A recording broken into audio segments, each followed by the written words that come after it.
یعنی بڑے بڑے جو نام سیاستدانوں کے ہیں ان سے نیچے، حالانکہ اس وقت جو سیاستدان تھے وہ بھی بہت پڑھے لکھے لوگ تھے، جاہل سیاستدانوں کا دورہ نہیں آیا تھا. اور ان کو وہ خود ایجوکیشن میں ایک ویژن رکھتے تھے،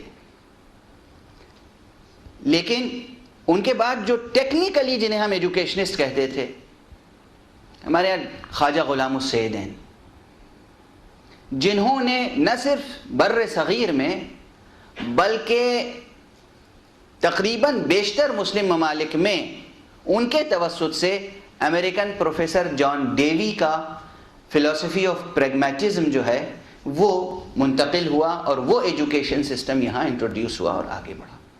لیکن انہوں نے جان ڈیوی کی پوری تھیوری کو اپنے ملک کے تقاضوں کے مطابق بھی ڈھالا. کیوں ڈھالا؟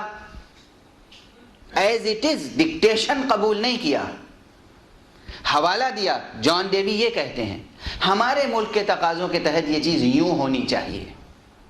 توجہ فرما رہے ہیں آپ؟ کیونکہ انہوں نے ایک اسٹرگل کے بعد آزادی حاصل کی تھی.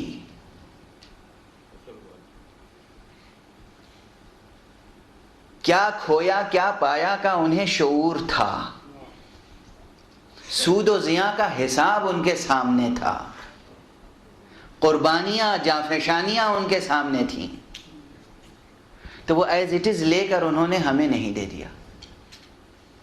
اور کوئی ایک عالم دین ایسا آپ نہیں بتا سکتے جس نے خواجہ غلام السیدین کے خلاف کوئی جملہ کہا ہو.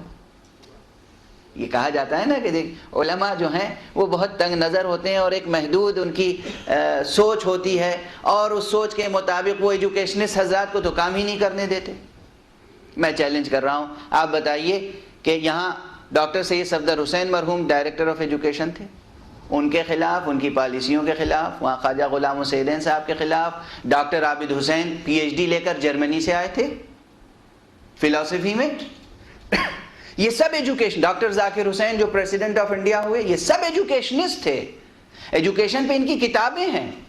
کسی ایک عالم دین نے ان کے خلاف نہ کوئی احتجاج کیا، نہ تحریر، نہ فتویٰ، کیونکہ وہ دیکھ رہے تھے کہ ان پر ہمیں اعتماد ہے. یہ سجی ہوئی ڈھلی ہوئی شخصیتیں خود ہیں، اپنے ورثے کا شعور رکھتی ہیں، اور باہر سے یہ علم حاصل کر کے آئے ہیں، اور جو ہماری نسلوں کے لیے دینا چاہتے ہیں وہ مفید ہے، مضر نہیں.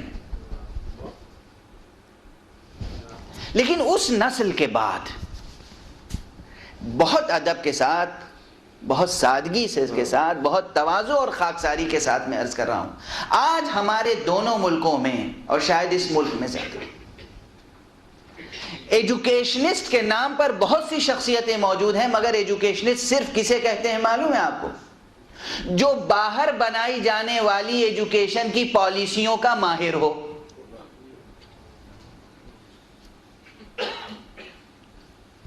بحیثیت ایک خود مختار، ایک آزاد، ایک غیرت مند قوم اور ملک کے، ہمارے پاس ہمارا ایک ایجوکیشن سسٹم ہونا چاہیے جس میں علم کی حقیقت محفوظ رہے،